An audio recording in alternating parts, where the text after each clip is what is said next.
Adam Merlin, president of Merlin Auto Group. Today we're going to talk about the Ferrari 328.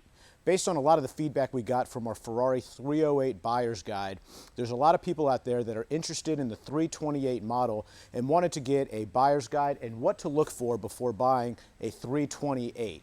We love putting content out there that you guys like. Please subscribe and please send us feedback on what it is that you want us to talk about, and we'll talk about it. But today, it's all about the 328. So the Ferrari 328 is the successor to the ultra-popular Ferrari 308 and was made from 1986 to 1989. The car is said to be a little bit more user-friendly, a little more drivable, a little bit more technologically advanced than the 308.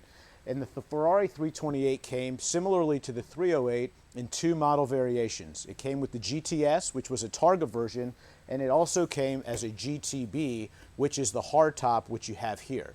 It's said that they made about 7,000 328s over that 86 to 1989 time period, and they were made 5-to-1 GTSs to GTBs. So the GTB is obviously significantly more rare, meaning one GTB was made for every 5 GTS models. Now the car was very similar from 86 to 89. The biggest difference is in the late 88 models, they put in ABS brakes. And in doing this, they had to make the wheels a little bit different. So that's where we all know about the concave and the convex wheel. When they came out with the ABS models, they had to change the wheel for the ABS model. And that's late 88, so 88 and a half and 89 cars are all equipped with ABS brakes. Now, let's talk about what you need to look for when selecting your 328. So when deciding which 308 to pick and how much to pay for the car, there's three main categories that we think you should consider before making that purchase. First of all is your entry price, the value. What is it that I'm going to pay for the car? And in order to know what to do there, you have to know what you're getting. Are you going to buy a GTS model? Are you going to buy a GTB model? Are you going to buy an 86, 87, or early 88? Or are you going to buy a model with the ABS? And how do these things factor in to the value or the cost of the car? How important is condition in miles when you're doing that? The second thing that we also want you to consider is certainly the pedigree of the car. How many owners has the car had? How extensive is the service history? Right? And then the last thing we talk about, obviously, is the mechanics, how fresh is the service, and the physical condition. Let's go back to the first thing, figuring the GTS or the GTB model.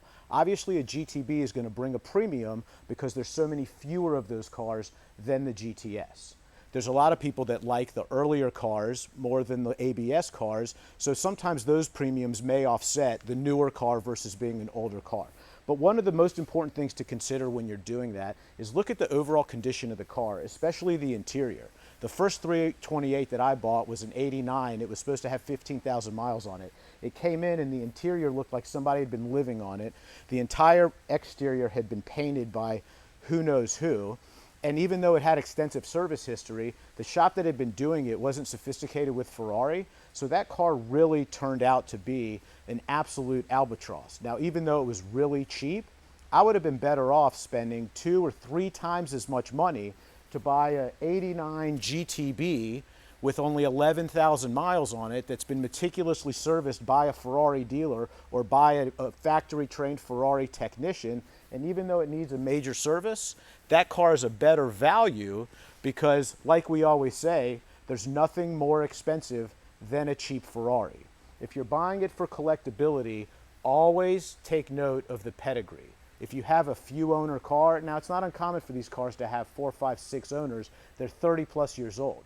But always take into account how many owners has the car had, what climate has that owner lived in, and how well has that owner cared for the car.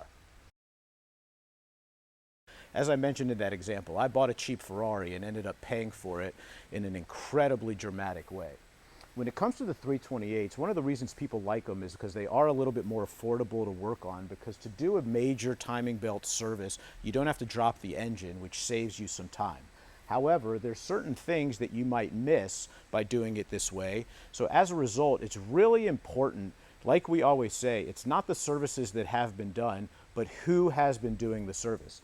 our factory certified master technicians say some cars it's fine to go ahead and just do the belt service through the wheel well. Sometimes you need to drop the motor. Sometimes you have cam seal issues that you need to address. Sometimes it's important to get that entire motor out and check the status of all the belts, all the hoses, everything that's going on, so you can really determine what needs to be done on the car. And if you look at the service history of the vehicle that you're looking at, you'll be able to tell how extensive those services are, and even more importantly than that, who has been servicing the car. I always pay more for a car that's been serviced by people with good reputations, that know what they're doing, that are specialized in these cars, as opposed to somebody who just happened to be local to someone and did the service. So really, really consider that before you purchase your car. So we could talk for hours telling you every single thing to look for when you're looking at one of these cars, but we tried to give you a little snippet of what are the main things to consider. Please subscribe and like us. Please give us a call if we can help you. But remember, there's nothing more expensive than a cheap Ferrari.